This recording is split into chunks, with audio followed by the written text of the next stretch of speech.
On behalf of the library, I'd like to welcome all of you on this lovely St. Patrick's Day. Notice the sun just came out again for us. We're very honored today to have two special guests, Harold Bailey and Peggy Bailey, and I think they need no introduction. It's for just about everybody here. You're familiar with both of them. As we were telling people about the program and who is going to be here today, Harold and Peggy have quite a fan club. So we're glad to see all of you here. I'm just looking around and I'm looking at names, and I just want people to raise your hand if you're of Irish descent. I know there are quite a few of us in Lubec, so happy St. Patrick's Day. Kelly's a little Irish, isn't Yes, it is. A bunch of other stuff thrown in. Yeah, they came over. kind of like a potpourri. You all should know that Peggy once referred to herself as a townie. So she's a townie, and of course we have a son of North Lubec here. And I know they're going to be concentrating on history today, but inquiring minds want to know how the son of North Lubec won the heart of this townie girl. So we expect to hear that.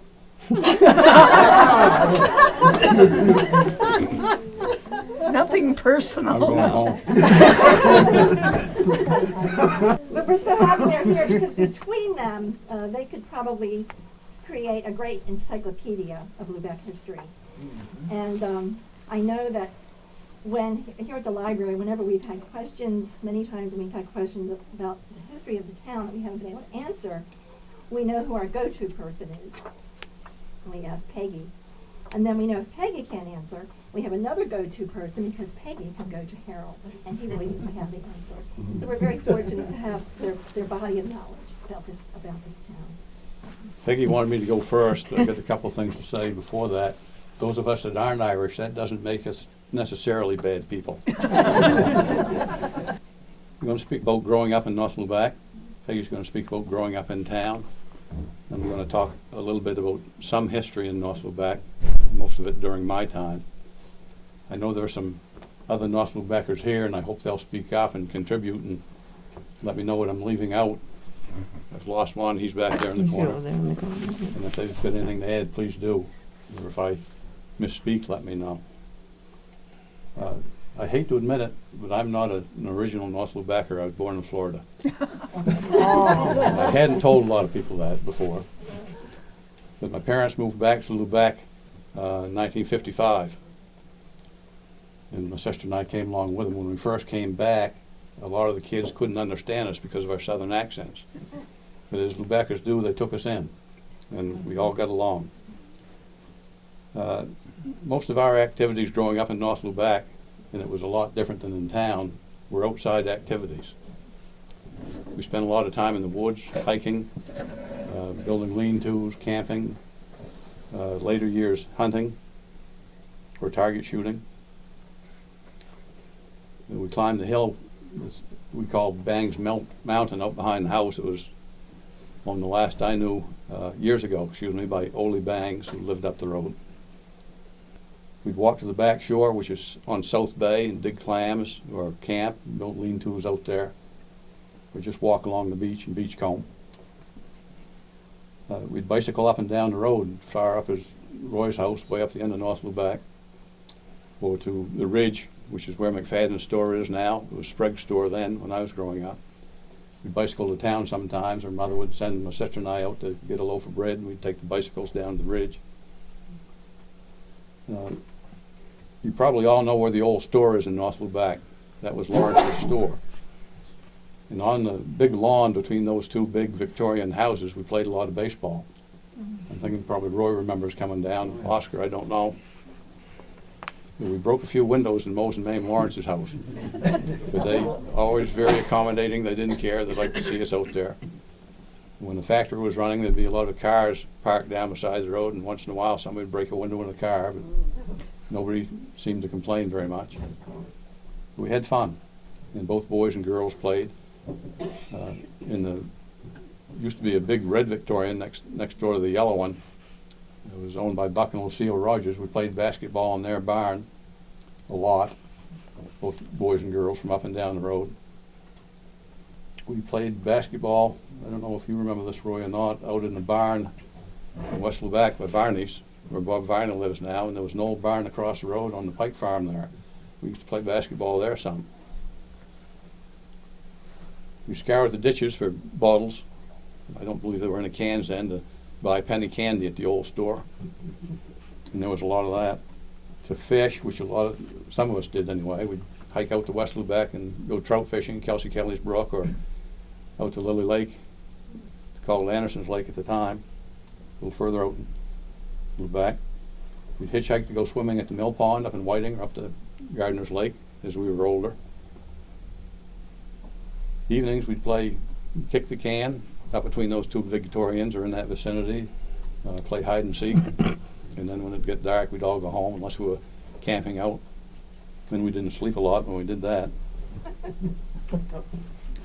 We skated and played hockey. There was a small pond in the woods made by the rains in the fall. We'd skate on that sometimes. A beaver flowage we skate on. Morton's Pond, if you know where Morton's Corner is in North Lubac, that sharp corner where cars periodically go off the road, there was a pond in there above Blanche's, across from Klondike Mountain, where at one time, before my time, they cut ice. But we'd skate there. There was another small pond, Mertz Pond, North Lubac, probably up across the road from where Bezanson's lives now, up there. And I remember going on that and hearing the ice cracking, thinking it wasn't safe, time to get off it. It was only about 1.5 feet deep, and I didn't know that. So we played hockey with sticks, because we didn't have hockey sticks, or in a junk of wood for a puck, up on some of those small ponds. There were several farms in North Lubac. Blanche's had a dairy, and I remember them delivering milk in bottles daily. You get up in the morning, when you had your breakfast, you'd go get a bottle of milk from out on the porch. Buster Lastly, up the road where the two ham radio towers are now, recently put up, they had a dairy farm, small dairy farm. There were several chicken houses up there, one up the end of the road, one where the big steep hill is up there, where there's still a half a chicken house remaining, and one up the long lane just above Mary Jones's. Years before that, there were several sardine factories up there. I don't remember going to town a lot growing up. I don't know if Roy or Robbie, if you did. Seemed to me we spent most of our time in North Lubac until we got a certain age. So when we did go to town, sometimes some of us would buy small hand lines and fish off the town landing there across from the movie theater. We'd go to the movies. Later years, we might go into the Rexall for a little while. Peggy can speak about that, because she was a townie and I didn't know much about it. I mentioned as we were older, we'd go to the movies in Machias. And the movie that had the most attendance that I remember over there was one on wildlife in Alaska. And the theater was up across from, I'll say, where the Five and Dime used to be. It was a Colonial Theater. Whole Foods, whatever the food stores. And the line reached from there all the way down, almost, I remember, to not quite as far as the Chinese restaurant there, but it was a long line. Matter of fact, the first time we went over, you couldn't get in that night. So many people enjoyed the outdoors in this area, and hunting and just being in the woods and seeing the scenery. That was the biggest attraction for a movie that I recall in Machias. As we grew up, to make extra money, some of us mowed lawns, worked in the chicken houses, cleaning out the chicken houses, which was not a very enjoyable pastime. Went haying for the dairy farms, helped them put the hay out. As we got older still, we'd work in the sardine factory, some of us at least. It was different work. We had a crank phone when I was young. You turn the crank, get the operator, and tell her what number you wanted to speak to or who you wanted to speak to. Call and see where the fire was, all that sort of thing. School. When we were going to school, the bus would go way up to the end of North Lubac. And from there to the ridge, that school bus would be full of kids. Grade school, high school, middle school. And I don't know how many the buses held. 30, maybe? More than that? 56? Well, I'm getting old and forgetful. We went to the Hilltop, well, the bus, I think, at our house picked us up at 7:15, my sister and I. It seemed to me we got home at 3:15, unless we had band or basketball or baseball or something like that. We went to the Hilltop Grade School, and that was grades sub-primary through 4. And that was up on the hill where the town office, near where the town office was. Grades 5 through 8 was down where the school is now. And the high school was just west of where the gray apartments are. My graduating class from high school had 32 people in it. I don't know how many the last class had, 5 or 8 or Oh, no, they have not. more than that. After school, we'd have a basketball practice or baseball practice or have games. In high school, after school, we had either band practice, baseball, soccer, basketball. In the grade school years, they'd show a movie at the school after school get out sometimes. High school also, years I was there, they had a rifle drill team that competed against the Brewer ROTC program. Beat them once, they beat us once. They had glee club, Fencing? had fencing, where some learned to use the épée and some the saber for a little bit. Or Lubec actually started in North Lubec. That's where most of the first settlement was. And most of that was up above Mill Creek in North Lubec. It was a more heavily populated part of town and had more industry in the early years. There was several sardine factories at one time. There was a can plant up there at one time where they manufactured cans for the sardine business. There were plaster mills down by the canal, a brickyard down by the canal, all before my time. There were still smoke sheds there. And there was one sardine factory there when I was growing up. The old store was called Lawrence's Store, and I remember it being run by Arnie Klein and his wife. The postmistress was Ruby Avery, and the mail carrier was Paul Avery, who delivered the mail twice a day. Rain, snow, didn't make a difference. Ruby once in a while would let us help her put up the mail in the post office boxes there in the store. The store sold dry goods, sold groceries. It had 2 gas pumps out front for gasoline, sold kerosene, hardware. In the store, too, was a rope-pulled elevator that went from the basement to the second floor, ropes and pulleys. In the basement, they'd stored coal, and in later years, they'd stored cases of sardines there. There was a back room in the store for the hardware and that sort of thing. There was a pump that brought kerosene up from down cellar so you could fill a 5-gallon jug of kerosene. There was a meat locker in part of the downstairs that had sawdust-filled walls and room overhead where they would put blocks of ice in before my time, and probably that ice came from Morton's Pond to keep the meat cool. Upstairs was a large storage room and 2 offices for the secretaries, the payroll clerks, and the manager. That store at one time was bought after the factory closed and the business dissolved by a judge from New Hampshire, and I can't remember his name. But eventually the FBI was looking for him because he was absconding with people's trust money. I think that he had committed suicide somewhere. They eventually found him. But they'd call my mother now and then to see if she saw any traffic over there. But the store eventually sold to Bob Judd, who still owns it, and is a summer resident here. Before my time, there were several sardine factories. There had been 2 down in front of our house, but beyond the old store on the shore. One was an older factory. The other 2 were the Battle Axe and the Penny Catcher. They gave all the factories nicknames back then. The Penny Catcher was the one I remember, and some of us worked in. And it was also called Lawrence's, and it was called North Lubec Manufacturing and Canning Company. I think a lot of the sardine businesses went through 2 or 3 names and sometimes 2 or 3 owners or more. with the sardine factories, there were camps for the workers that came to work in the sardine plants. There were camps up the road where the turnoff is across from Rogers Island, North Lubeck. There were camps this side of Miles Olson's, if you know where he lives. There were camps on the hill behind where Peggy and I live across from the old store, and camps out behind the big yellow Victorian house. And camps up what we call Sardine Way now, but was Comstock and Avery Lane years past. But some of the workers would come and stay in the camp seasonally. Some would come year after year and stay in the same camp. Some turned some of the camps into homes. My father's parents came down all the way from Princeton and stayed there each summer in the camp, working the factories.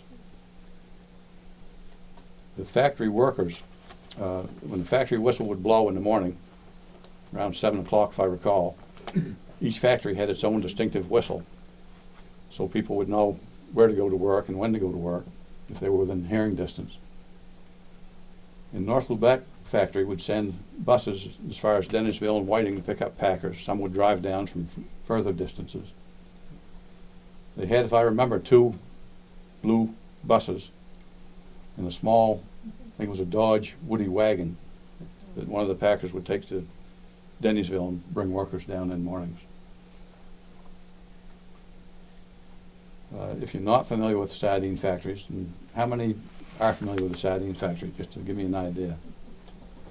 How many worked on them? I probably don't need to go into a lot of detail. What would happen, the fishermen would either catch the sardines in weirs or in seines, and the sardine carrier would go to the weir of the seine, pump the fish aboard the boat. The carrier would take the fish to the factory, would be pumped from the boat into the factory and go through sluices into large wooden boxes that would hold so many hogsheads of herring. Those boxes, the fish would be salted. They'd go by a conveyor belt upstairs in the North Lubeck factory anyway, and onto the packing tables. The packers would cut the heads and tails off, put them in the cans, and groups of cans would go to the steam boxes where they'd be partially cooked. Mustard or olive oil would be added. They'd go to the sealing room where the cans were sealed, then they'd go into steam retorts for the final cooking. Then they'd go downstairs to the picking shed, North Lubeck, and when you pick sardines, it was a lot earlier than when the packers went in, sometimes at 4:35 in the morning. You take 2 cans in one hand, 3 in another, group them together, put them in a box of either 50 or 100 cans per case. While you were doing this, you were supposed to look and see if there were leaks or dents in cans, and if there were, keep those set out. I remember when they were going to the pull tab cans, the seams weren't necessarily good on a lot of those. So the first year or so, you had to squeeze the can to make sure it was not going to go badly. And if it was a bad can, that would come out and get all over you. And that was not a pleasant thing to smell. But they got that straightened around after a time. The sardines were shipped out in cardboard boxes on 2 small freighters in North Lubeck, the Duke and the Francis. And some of the, I'll say the salt that came to the factory to go on the fish, canned sometimes, would come to the factory on freighters, small freighters. When they were shipped out, the freighter would go up to St. Andrews, and I think then to the railroad to wherever the market was. The factory in North Lubeck had several sardine carriers, the Irma, the Muriel, and down in Rockland, Pauline. North Lubeck also had the Double Eagle. Harold, did each factory have their own brand? Yes. North Lubeck, I know, packed Eagle brand, Clipper Ship, and they packed brands for grocery chains out west as well under their labels. Each factory, and some of them through several different names of the factories, like Lawrence's or North Lubeck or whatever, would have different labels over the years. And I've seen other labels that were packed in North Lubeck, but they each had their own labels. North Lubeck, the brand was eventually sold on the Canadian side. And at the time it was sold, the Eagle brand was the oldest trademark in the United States, I think. The oldest label trademark. You'd enter the factory home through either the machine shop, which is all belt-driven equipment. It had a belt-driven drill press, belt-driven saws and other equipment there. I went through a shop on the way to Nova Scotia one time. It was all old-time stuff. And the young fellow taking us through said, "You've never seen this," and it was the same type of equipment. But it was interesting. You'd pull a wooden lever to move the belt from an idling position onto a pulley that would turn the drill press or run the saw. The other way to get into the factory was to drive down the hill, and it was an interesting experience backing a big truck down there to either load or unload. It was a narrow road. On the wharf at the factory there was a boiler room. There were scoot bins. Scoots were the heads and tails from the cut fish, and they were taken over to Eastport to the fertilizer plant to be made into fertilizer.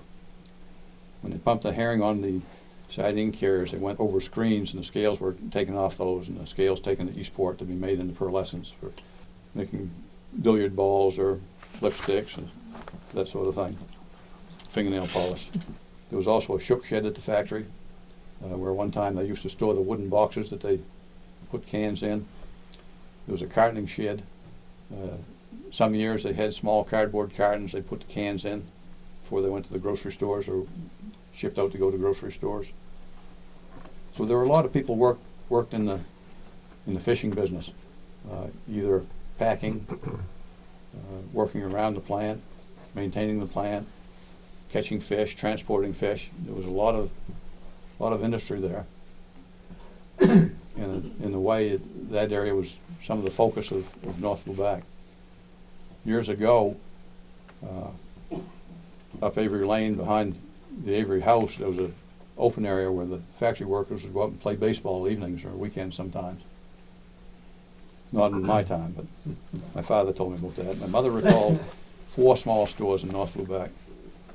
One where the store is now, one across from Bo Layton's, one at the greenhouse now owned by Hodgson's, 2 houses up from the store, and one across from Jennifer's house, small one. A lot of the work, the packing and picking off, was all piecework, so the more you did, the more money you made. And the last thing I remember about the factory is my father knocking on the door at 2 in the morning, get down and load salt aboard one of the sardine carriers, 100-pound bags of salt. I was handy. I think I'm going to let Peggy talk, Well, because I've said more than enough. you can see Harold's used to speak, and I'm not particularly, so if you can't hear me, tell me to speak up to focus. But you asked how we got together. I was patient. He was younger. I robbed the cradle. I waited. He's turning red. I thought she was going to say she's still pretty patient. That too. But anyway, I also have to admit that I was not born in Lubac. I was born in Bangor, but I came home when I was 3. So our parents just didn't have sense enough to come home before we got born. That was all. But we came home and lived with my grandmother while I was growing up. Up on the hill, the house that is now being redone on 57 Main Street is where I lived when I was a little girl, and it was a wonderful place to be. And I think everybody who lived in Lubac at that time is thankful. We had a wonderful time growing up. We did. We were lucky. Think what kids have to go through now. It's just, we could go out the door and go home, and Mama would say, "Come in for supper," and that, but we could go off up to the school and play on the playground, and we could go down to Sharon's and stay all day. But we just had a chance to do things on our own and learn. We could fall off our bicycles and get back on, and we didn't have to worry about whether we had the pads and the helmets, and we could just go. And it was just wonderful, and we're thankful. things were a little different for me. We had a camp up at Indian Lake, and in the summertime, we went there. So that I wasn't around through a lot of the summer activities, but we came down to go to the 4th of July parade and things like that. But as I got older, my mother worked, and we commuted. So I would come down, go down to Sharon's. Her mother would take us back up to the lake and leave me there till my folks got home. So it was a busy time, but we burned a lot of rubber on the road between Lubeck and Indian Lake. But it was a fun time. So, but one of my earliest memories was playing in the front yard at my house, waiting for the big kids to come home from school. And they used to walk up by, and they'd have their long skirts, and they'd have their ponytails, and they were so pretty. And I just loved to watch them come home. I just waited for I'm like a puppy dog. I go out and wait for them to come home from school. But I also remember a lot of other things we used to do that we couldn't do now. Like with snow like this, we used to make tunnels along the side of the road and the drifts where the plowed things up. And we did that a lot. It was fun. And we went sliding all over town. We didn't go sledding, we went sliding. So, but it was good exercise, and we could go out even after supper and go sliding. We just had lots of fun doing exercise, fresh air stuff. We raked leaves, put them in the ditch, and burned them. And they smelled good. And it didn't really hurt anything. But you could never do anything like that now. But that was fall smell like that. It was a wonderful time. One thing, though, I do remember that maybe wasn't so wonderful. We had a fallout shelter in the cellar. It wasn't really much. It was where we kept cans and food and stuff like that. And it actually had a window in it, so it wouldn't have been very good. But I think we would have had a piece of wood or something to put in the window. But we were prepared. We knew that we had lots of sardines and cans of soup and stuff like that down there. It was at the time when we were thinking about that in the middle 50s. And then they built Cutler, and we knew there wasn't much point in it anyway. So we just kind of let it go. When you're ground zero, you don't worry about those things. I remember going to school and practicing, doing this, and going out in the hall. We just didn't have just fire drills. We had drills for the bomb, too. But so far, so good. What, get under your desk? They took us usually out in the hall, but that also. But there's a central hall and what the grammar school was, and no windows, so they took us out there and put us along the wall, and there you go. Good thing we had those desks. They would have saved us for sure. Good for the nuclear. But anyway, made you feel you were being taken care of, right? So I also remember different things. The town was busier then, and people used to come to town. There was a dry cleaners in Calais. They used to come every 2 days a week or something, or other. You put a sign in the window, they'd come pick up your dry cleaner and take it back and bring it back. Mr. Sherrod from Charlotte used to come down with his produce truck, sell apples and pumpkins and things like that in the fall. He had a big garden. I maybe up where they grow the pumpkins now in Charlotte, I'm not sure, but they used to come around town, and he had a little old truck and open sides, and you'd go out and get the apples out of the truck, and it was fun. We had tap dance lessons. We had a lady from, well, she wasn't a lady. She was a nice young lady. She was probably 20. Come over from Eastport and give tap dance and baton twirling lessons to all the little girls in town. I was one of the little ones, and I did learn tap, shuffle, ball change. That's as far as I got. That's as far as I got. But the older girls did all the fancy stuff. And she did that for a couple of years, and that was, we had opportunities. There were Girl Scouts and there were Boy Scouts and Cub Scouts, and I didn't join very well. I didn't do much of that. I went to Brownies a couple of times. And I went home and read a book, I think, probably.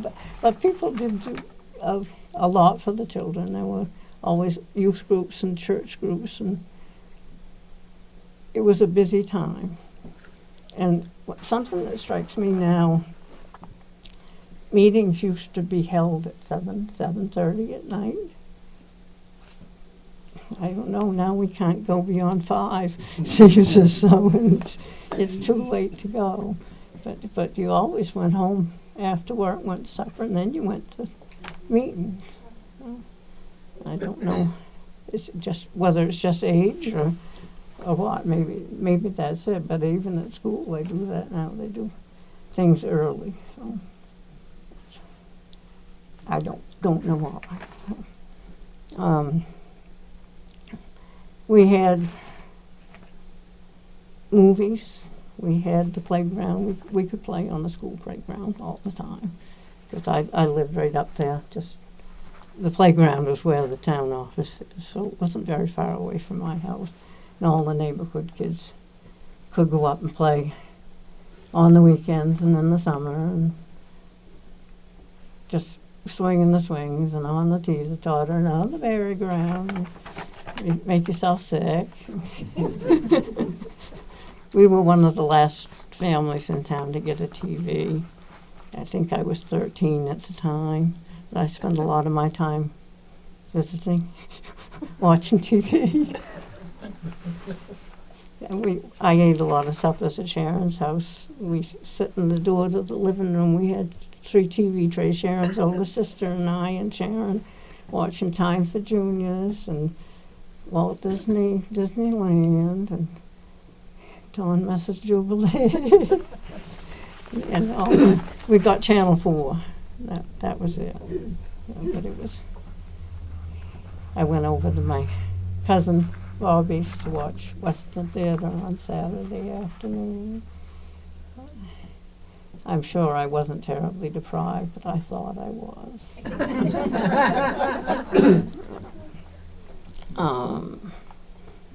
I spent a lot of time reading comic books. I had help with that. Miles Seaman used to, I don't know whether they had subscriptions to funny books or what, but anyway, he had all of them, and he'd lend them to me. He'd let me take them home, so I'd go home with a stack of funny books and read, and my father would get quite upset. He thought I was wasting my time reading comic books, but I read other things too. But I enjoyed them very much. I'm trying to think of other things that we did. We used to have the roller skates with the 4 wheels, and we used to go down Main Hill on the sidewalk. We didn't make it all the way down. Usually we kind of landed in someone's yard. But it was fun, all the way down the hill. Used to come to the library. The library used to be, when it started, over where the Water Street Tavern is. And when I was little, we had a lot of Nancy Drew and Bob's Twins and not much else. But we read them all, Honey Bunch, and then I tried to get to go into the adult room and they wouldn't let me. They let me read the Reader's Digest condensed books. I could take them out. But after a while, we moved and got more books, and it was easier to do. But we didn't have the books that they have now in the 50s. They just weren't there. And it's just, I read my father's books. I read my sister's school books. And it was such a treat to be able to come to the library and borrow. I'm so thankful for this, too. I remember running errands for people to make money when I was little. We used to get 5 cents to go down to Bunky's and get a loaf of bread for the lady across the street. We could buy penny candy, and It was a different Bunky than the one we have sitting there. Bunk store. yes. Last name was Bunker. I can't remember his first name. Isn't that awful? He would be Elaine Simmons's stepfather. Anyway, it was the little store where Alvin Watson lives right now. There was a little store, and they had meat and groceries, but they also had a nice candy cabinet there, and had popsicles. This was in the early 50s. And you buy popsicles, you could break them apart and share them. So they didn't all run down your arm when they melted. You could have someone else to help you eat it. So that was always good. I remember going trick-or-treating around town, but we just went around the top of the hill. We didn't go very far. We didn't hit every house in town. But we got popcorn balls at Warren's, which would be at the Homeport Inn, and we got cream puffs at Thunder Pikes that were delicious. And I think Billy Case's mother cooked them. Case worked there, and I think she made them. And my folks gave out apples, and they used to run out. So they waited till we came home. And they would recycle our candy. Oh, you got it really big. I used to have it. They would, so it was a good thing that we came home early so that they could have enough to go around. Because at the top of the hill, there were always a lot of kids that came trick-or-treating, and they never planned very well. But we survived. Did you do the Easter baskets? Take them from house? We did May baskets. I mean, May Yeah, we baskets, did yeah, May baskets, yeah. Just in the neighborhood. Yeah. Yeah, we actually would probably make them at school or Sunday school. No, I remember making them with Mama too. Yeah. We'd have like the bottom of a milk carton and then crepe paper and make the little handles. And, yeah. No, you made the whole thing. You didn't go to the store and buy them. Yeah. I had a story about Noni, and I think I told you one time. Ralph and I moved here, this will be 15 years in May, and we moved, we actually moved here in May. We arrived in May. And the first person who came to see us was Noni McBride. And she was carrying a May basket. Well, I hadn't seen a May basket since I was in elementary school. And I was so overwhelmed. There were all some of her crocuses inside, and some other little things that she had, she made the basket herself. And I'll never forget that memory. It'll always stay with me. It's wonderful. Trying to think, we always had lots of things to do with Sunday school and church and choir and youth groups and all those activities that kept us going when we were younger, but also when we were teenagers, kept us out of trouble. We used to go to all the ball games. Even if you were little, didn't have any relatives playing, you went to the ball game. And it was noisy. I was just thinking this morning, remember when we used to play Pematic, which used to be down Mount Desert, and we were rivals, and our teams were pretty evenly matched. And I can remember the just shaking that because everybody was yelling and pounding on the floor. Aunt Noni was yelling at the referee, and it was very hard on your ears, but it was exciting, and everybody was involved in rooting for the town. It was fun, and we were proud to be from Lubec. Did the school band ever play at the game? This is a band member. I think we did some. The band used to play it, so we used to march down through Front Street here and up over the hills as practice. There's a marching band and also a bit of a concert band. But we played at county and state music festivals. I think it was a state American Legion convention. I may be wrong just what the title of that was. And went to Washington, D.C. But also put on variety shows, which weren't just the band, but were the Glee Club, comedy skits. That was to raise money so we could go. That was to raise money to go to Washington. Yeah. Right. So what year was the Washington trip? Yes. 65. Express. He was young, I remember. Peggy, how many band members were there? I really don't know. Everybody went, they could. Yes. Everybody that was in the band, the 8th graders went. Yeah. Yeah, Sharon We went too. Yeah. Yeah. How many were there of us? Gosh, Harold, I don't know. We thought we were big till we got there. And then we were so small against all I'm these guessing other big 30 or 40, but you can count them in the picture you have. I think the newspaper story probably says. Yeah, we have a But, copy. yeah, I didn't go, but I got to go later because my aunt and uncle were down and I happened to be seeing a doctor in Boston and I was waiting for an appointment. They picked me up and took me down with them. So I got to see him march. So, and I got to go to the White House and to the Washington Monument and on the boat trip. I gave Sharon Mono. Yes, you did that. We shared an orange soda, and I remember that, and I know that's just what happened. Because she got sick. And that's what I was sick with. But anyway, it was special. It really was. Yeah. I particularly remember the small cockroaches under the lettuce at the restaurant in Washington. Oh, yeah. And coming back on the bus, something happened to the toilet, and we smelled that most of the way home. How many memories, Harold? Great But memories. going down, we played at Togus. Played some music down there, the band did, and they let us use their swimming pool, which was good of them. I've getting to the point of Wolfie Hall dances. I don't know if anyone remembers the Wolfie Hall, but when I was probably in the 8th grade, some of the Odd Fellows had children who were going into high school, and they started having, they weren't really record hops. We had records, but we also had little combos that played there. The Chieftains used to play. That was before my time. You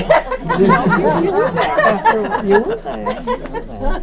But every Friday night, I think probably from 7 till 10, we had a dance. All year round, we had dances. And you could go, once you got in, you couldn't go out. If you went out, you couldn't come back in. But they had sandwiches and they chaperoned and we had fun. Girls went danced with the girls and we just, And the Campobello kids came. Campobello kids came, yeah. But this went on probably for 6 or 7 years, I'm not sure. But they were dedicated. They did it for quite some time. So I remember David Jones, I don't, you remember he worked down at the West Quantick Head as a ranger down there. He was little, his father was one of the fellows that set the program up, and he would walk around and chaperone with his father. He'd keep an eye on us. I had hoped she'd mentioned that the boys didn't dance with the boys, but they also danced with the girls. Yes, they did. I used to dance with Harold at the Gilfrey Hall. Yeah. He was younger. We couldn't get out, they wouldn't let us out. But it was a fun time, and it was wonderful for the parents to do that, and it was a safe place for kids to go, and it was something you could depend on, having something to do. So it's just too bad we don't have the energy to do that for kids now. Oh, no, I haven't mentioned the Rexall either. The Rexall was right here, next where the vacant lot is across the street. And it used to be, at one point, I guess, a drugstore, but when we were kids, it was a soda fountain.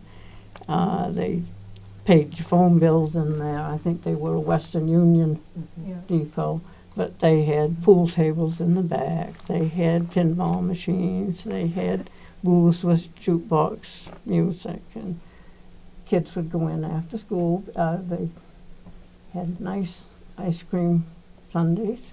You could get chocolate ice cream with marshmallow. that was delicious. And it I think it was maybe a nickel. It wasn't very much.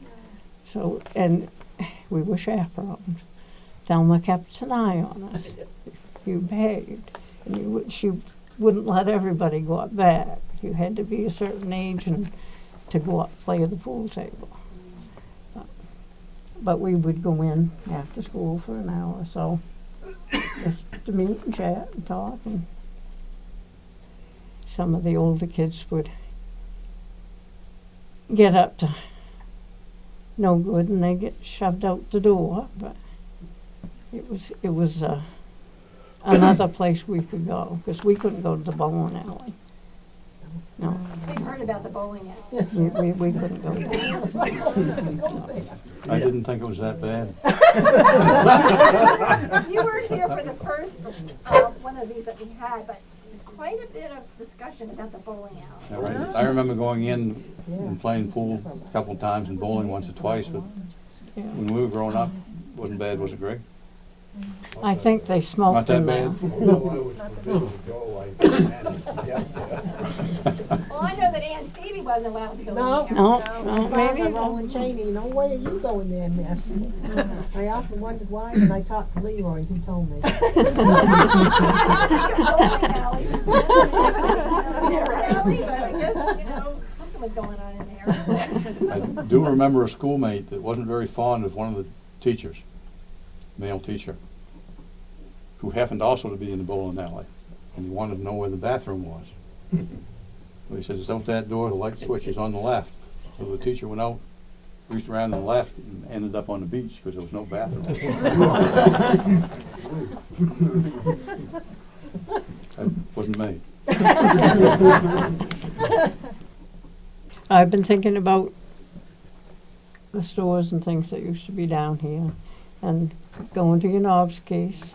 The girls, some girls worked there. Sharon worked there. Harold's sister worked there. They had almost anything you needed. You could get nylons. You could get slips and nightgowns and dresses and doll clothes and paper dolls and men's clothes. And Christmas we had this store up on the 3rd floor with Santa Claus. And someone was having a new baby. They had a baby section.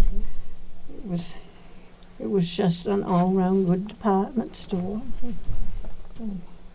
I think if you needed something, they'd get it for you too. The old post office was right here, and the old library was right here. But years ago, my great-great-aunt had a millinery store in the post office and lived up over it. And my great-great-grandmother lived with her. So right there, they lived. And it just is amazing to me that All the we, changes you see. yeah, and there are connections everywhere. AMP used to be down the street, just beyond where SOS is, just on the other side of that. Martin Wilson's department store was right there where SOS is. Flower Shoe store was down toward the post office where they took the corner off when they made Washington Street. Mulholland's Market was right over here. Mulholland's, my grandmother used to call and say, send up enough for supper. And they'll send her up some meat or pork chops or something up for supper. Doesn't happen anymore, unless you go to Amazon Prime or something or other. But the Anchorage restaurant used to be down just this side of where you drive to Peacock's Wharf, just there. And they used to sell ice cream, and we used to get 2 5-cent cones and do this, and you got more ice cream, and you got 2 cones for 10 cents. And you could lick it around the middle. So we were playing all the angles. There were little stores all around town. There was a store behind my house where Ginny McCaslin lives. On that, Mrs. Swicker had, Mrs. Simpson had a store on her porch. And you could go and get ice cream and popsicles and milk and bread and everything. But there was a little store in the parking lot where the nursing home is now. That when we walked down to school, you could stop in there on the way to and from school and pick up candy and chips. And I mean, they kept us well supplied. As long as you had a nickel, you were doing okay.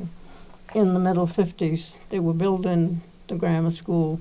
Then they built the gym. I don't know if people realize that the town built the gym.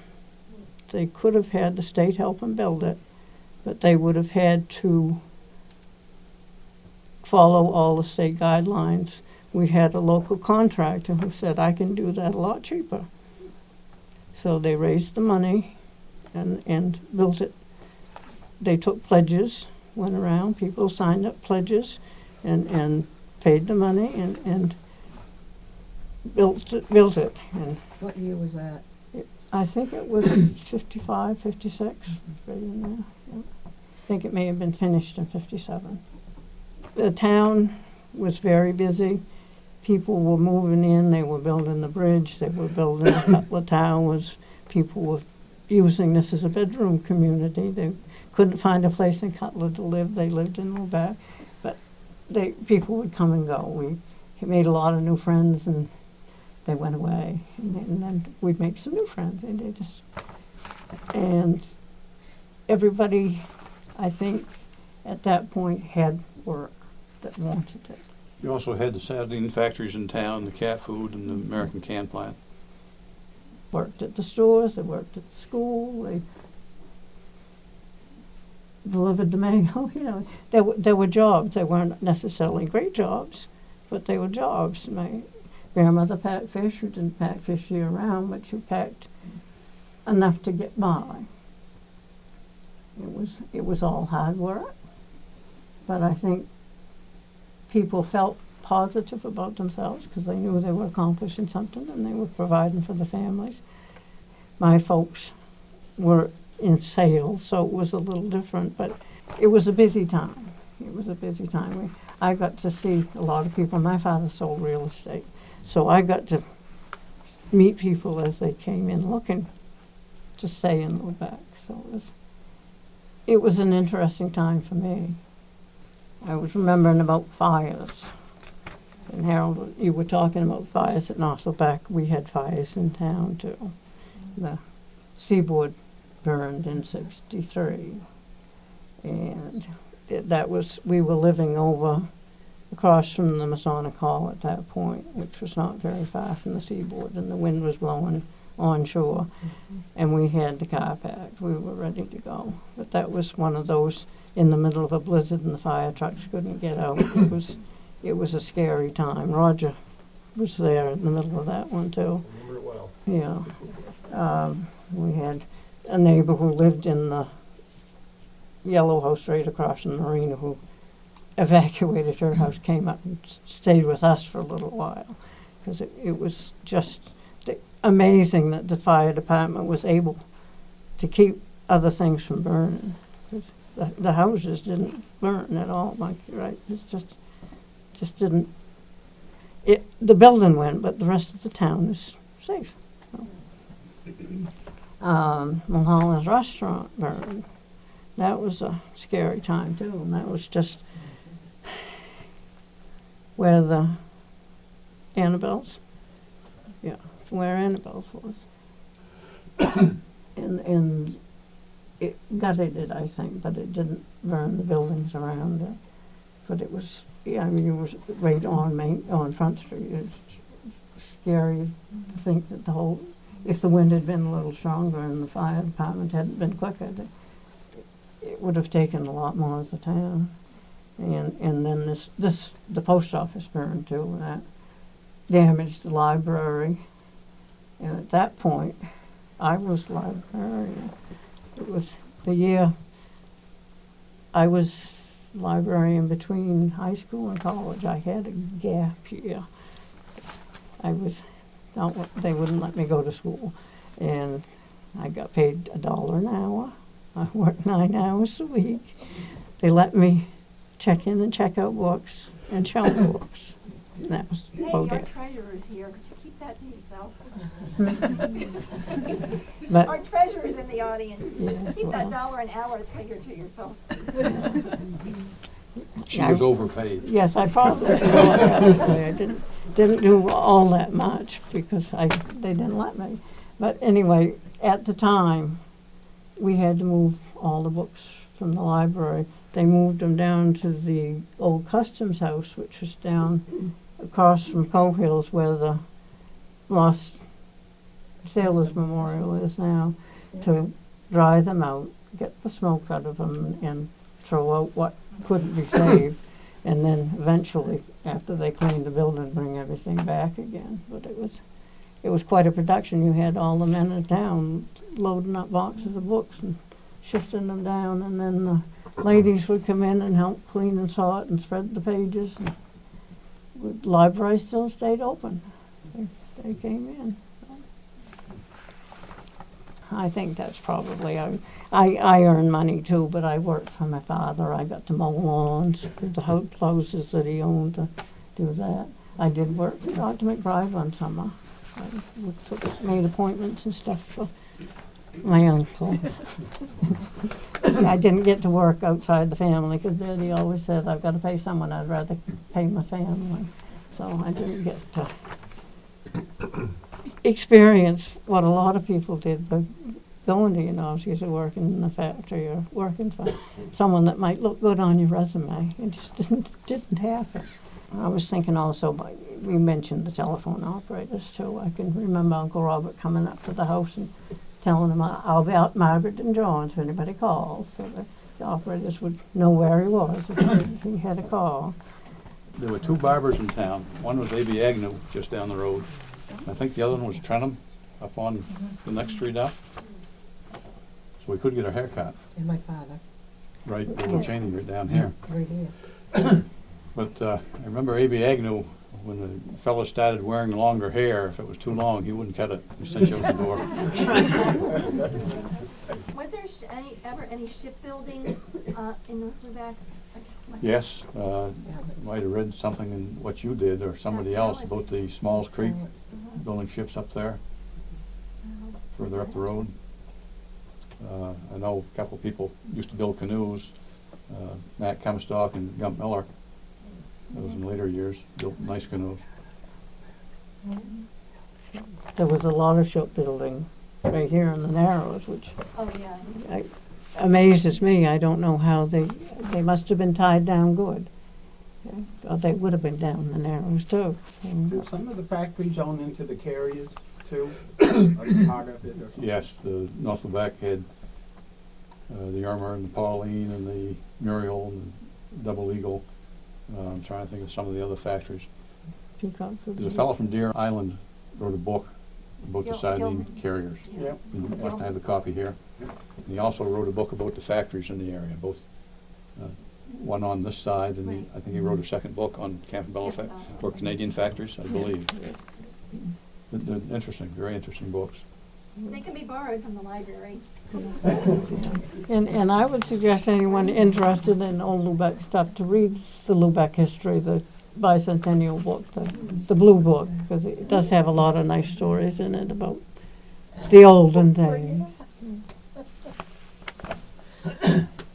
What about Raymond Sprague's? We weren't really going to bring that up. Raymond Sprague was a smart individual. He was very smart. Yes, He he used to visit a lady in North Lubeck quite often and pick me up, give me rides home as I was hitchhiking home from basketball practice. He was smart. One night coming home from basketball practice, cold, rainy night, car went by me, never stopped, watched it go, got home. Dad, you didn't pick me up, you rode right by. I think probably Greg at least remembers, we used to go to the movies in town as we get older at night, walking home from town and all the way up to North Lubeck. Very, very few streetlights in North Lubeck. Sometimes you had the hard job staying on the road, dark, foggy night. And what year did the movie theater burn? Remember? Something. That was later, 70 something. 75? Yeah, that's what I would say, 75, yeah. 74, Because it was 75. closed a couple of times Yeah, and I was reading opened, there, yeah. 70. Sakulas had it, didn't they? At the end of it, Yeah. Sakulas? But when we were kids, it was open most of the time, but then Ronald Warren went to Florida, so it would close in the wintertime. So, Stan Sakula. but I can remember watching Elvis Presley at the movie theater. And, my folks took me to see, what was it, the Big Top or something or other, and the circus fire, and it scared me to death, and I hated circuses ever since. But we, they would have Saturday matinees, and they used to have movies at the KOP Hall up here by the Nights at Monument Peggy's. Lot, where we had tap dancing lessons, but Right. And but that was before us, yeah. That building, I'm amazed that the building is still standing. It's, So our band was more like a club after school than it was in school, or? They had activity period the first of the day for about an hour in school before the classes started. And the band would practice during the day, in the morning. And I think we practiced afternoons before we went to Washington as well. Right. I don't think we practiced all the time in the afternoons, but I can't recall. But our academic classes didn't start till the second. We had activity period and then first period. So we got to do Future Farmers of America, or all these different things in activity period. The clubs had things. Glee club sang and the band. And I didn't mention, we also had track in school. I know Greg ran track and cross country. I know Oscar and I had to really compete, so one of us didn't come in last. One of my classmates, I think, came in first in the state cross country meet one year. Yeah. So we had some good teams. The soccer team won the Eastern Washington County title. Western Washington County wouldn't play us, and that was the first year we ever had soccer down in this area. We had good basketball teams. The baseball teams, at least during my time, weren't really good. Am I remembering that correctly? Oh, I do. We broke our record. We won a game. Jackie Walston was pitching. Yeah.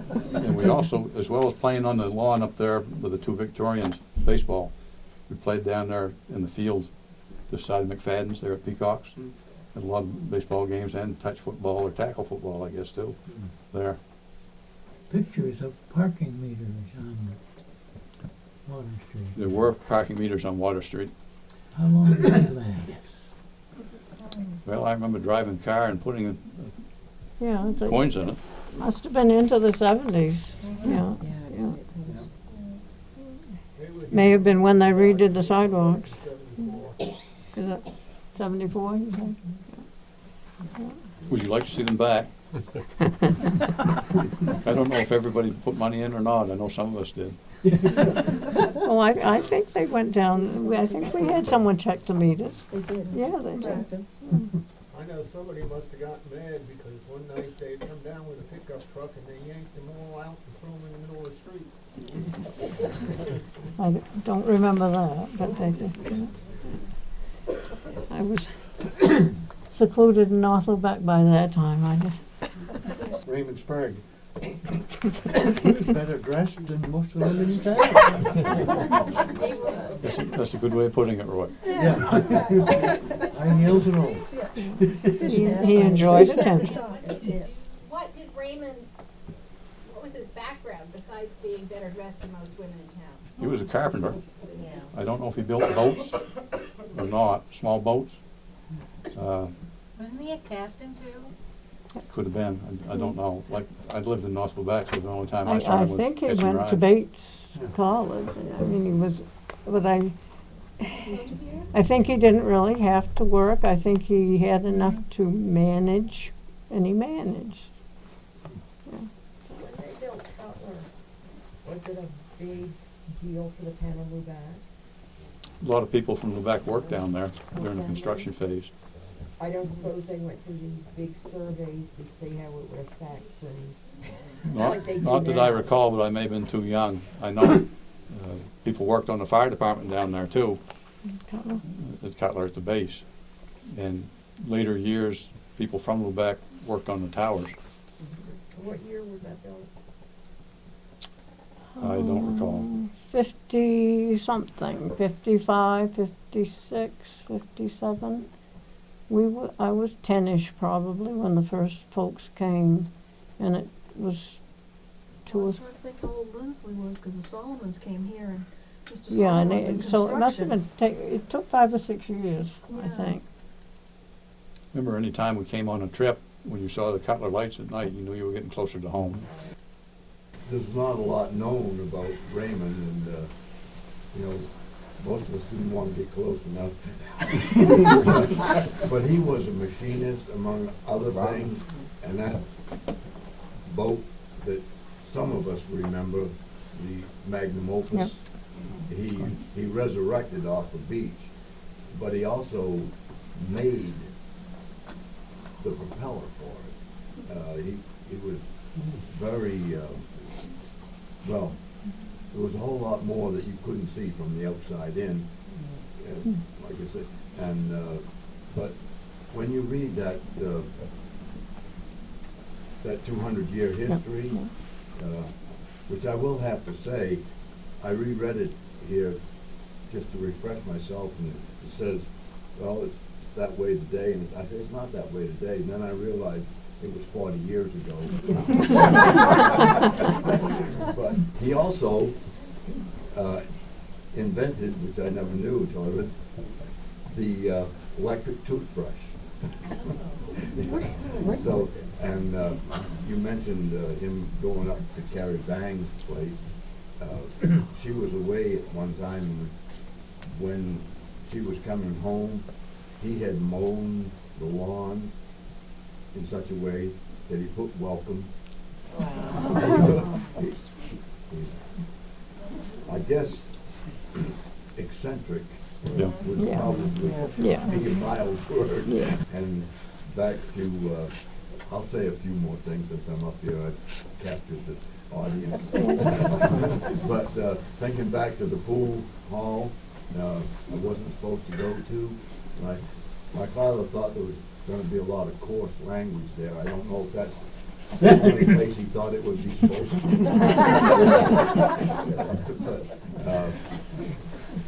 But we used to go, and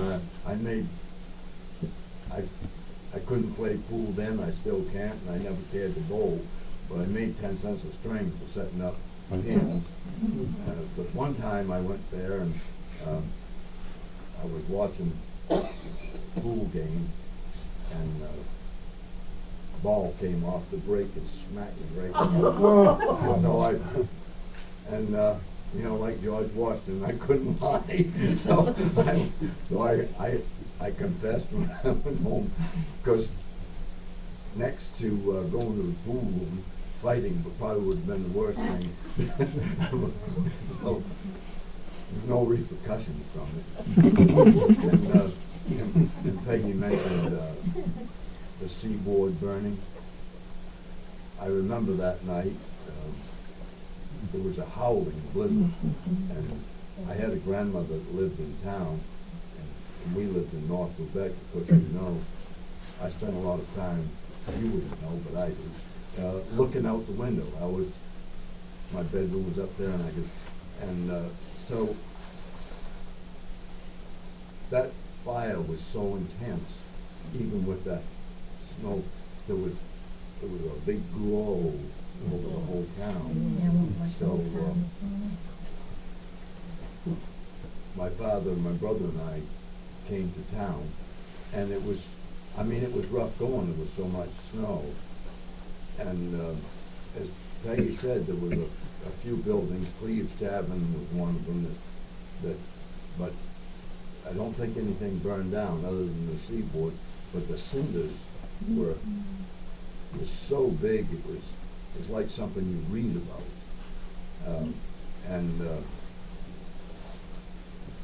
The storm was so intense you couldn't face into it. But when you got up close to the seaboard, it was so hot. you couldn't face into that either. It was just, like I say, it was something you read, it was like somebody's imagination to write it down. Probably a few other things I could think of that I'll forget, and it's all right, I forget a lot.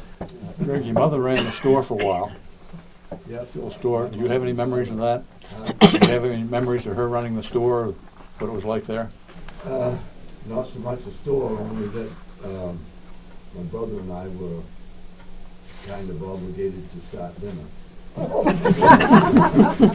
So we peeled potatoes and such. I remember Greg's brother had an old Model T or Model A. A, And we'd spend quite a bit of time pushing it a little ways up the hill there where they lived. We'd all jump on, ride down to the next driveway, because it wasn't running at the time. We'd push it back up the hill again. everybody got a chance to, everybody got a chance to push, but we never heard it run. Greg was talking about the snow in Northwood Road. Wasn't the way you see it today during the snowstorms. Sometimes you put the chains on the car, my father would, and they'd be there for quite some time. We'd even go to Machias and back with chains on the vehicle. The roads weren't clear like they are today. And he and I got stuck in a drift there with Blanche's one time. We'd come in town to shovel out my grandmother. And the sun was out and the sky was blue, but it was blowing so hard. Wind chill was -60. You don't shovel a little while trying to put the chains on, your eyelashes would freeze shut. And probably if Julian Blanche hadn't been coming down from getting somebody kind of stuck on the other side of Morton's Corner, we'd still be sitting there, I don't know. Because the snow and the roads were different back then. Well, we had snowdrifts up to the wires. Peggy, you were gonna say something about. I was just gonna say, talking about old cars, Aunt Noni, when she learned to drive, learned in a Model A, and it had a rumble seat, and she used to cart us kids around town in the rumble seat. It was really something to remember. I guess by that time you guys were living there, they weren't still shoveling the roads by hand, were they? I don't know. Flora used to tell us. Even in the 30s, they had horse-drawn Oh, thingies. did they by yeah, then? Yeah. We talked to Flora. She's a little further back. Yeah. I do remember when Mose Lawrence and Mame Lawrence lived in that big yellow house at Victorian. The fellows that worked at the factory would come up and shovel that driveway by hand. Yeah. And the first small plow truck I remember to plow driveways, because I used to have to shovel that driveway in the walks, and it was Gerald Wilcox and the first small pickup truck plow, and that was great. Back in 34, the blizzard there, they did have to shovel because it was so deep. Those drifts, the trucks couldn't get through. But, yeah, they did have to shovel, bring men in and do that. But I wasn't around then. Does anyone have any other questions or things they'd like to comment? Ed? Things I'd like to add? There's one here. Oh, no, I was just wondering, just a general question. You were mentioning the bomb shelter earlier on. And in that area and around the time of the Cuban Missile Crisis, what would you gauge the general mood? Nervous. Yeah. Did it- Did it affect daily life a lot for people? Well, We had people blackouts. watch the news a lot. We had blackout curtains. Yeah. Remember those, Peggy? I don't really, no. We did. I do. My father was in the Marine Corps and went into Nagasaki not too long after they dropped the bomb. So he was particularly aware. And we had a room in our cellar, a small room where we kept water and some food. So we were very aware at home, just for that reason. And my father was on the civil defense team and had the helmet that he carried around in his car and he had his ID card, but we bought a TV because of that, so we could watch the news. We were just very, very aware, and in particular because we knew we might be a target. But we lived through it. Life goes on. The Maine Sardine Council put out a couple of books. I don't know if you have them here at the library or not. One is quite thick and one a little thinner. if anybody wanted to read a lot about the sardine business in Maine and in Lubec, there's a tremendous amount of information there. Jim Warren was the author for the Maine Sardine Council, and he was very, very knowledgeable. And I gave Jennifer a list of some resources, one of which is mainmemory.net, that has things that Jennifer wrote about the town, historical articles, but there are also lots of pictures of the olden days and the not so olden days of the town. If you're interested in looking online, you can come to the library and look if you don't have a computer at Yeah, home. there's something like about 2,000 photographs that the library helped put together, but Ron Pichet and some other folks spent a lot of time going around scanning people's old photos. And it's really great if you do go on the site and you notice, you might notice an error or something that you can add to the captions of the photos or any of the information, because it's on the internet. We can change things and we can correct things. So we encourage people to let us know if they have things to add or change. And I want that's to give credit where credit's due. The year that Maine Historical Society first offered grants to communities in different counties, it took participation from the libraries and Historical Society and the school. And Peggy stood up to put in for the school because there just wasn't anybody that did it. and some of the photographs that we scanned, people would bring photographs in and didn't know anything about what they were. And I'd show them to Peggy, and 9 times out of 10, she knew exactly what the photo was, who it was, when it was taken. So it's a tremendous asset here.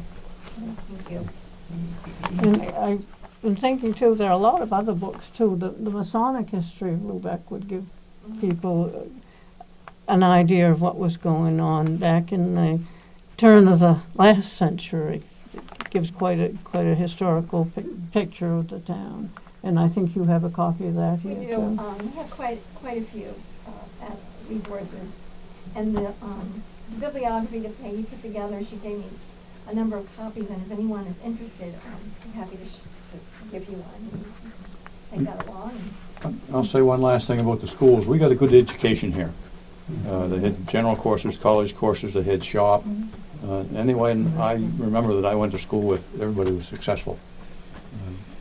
They had good jobs and made good livings.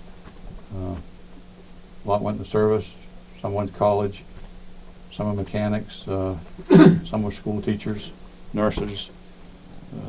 We got a good education here.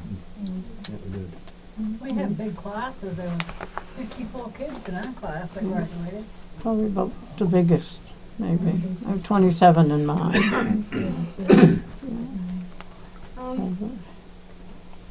I really want to thank all of you for coming today. And this is the third program that we've had. We're going to be having another one in April.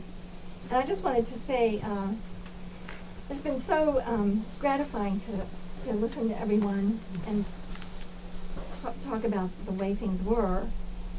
And what I've noticed is just how proud everyone is of the town and the real affection people have for the place that they call home. And I have to think, in spite of all the challenges, now there are a lot, and we have a lot to complain about: the mud, the snow, the taxes, the cold, lots and lots. But I can't help but think that, listening to everyone as we have the last several months, and that we have a bright future. I feel we have a bright future. And I just want to thank all of you for coming.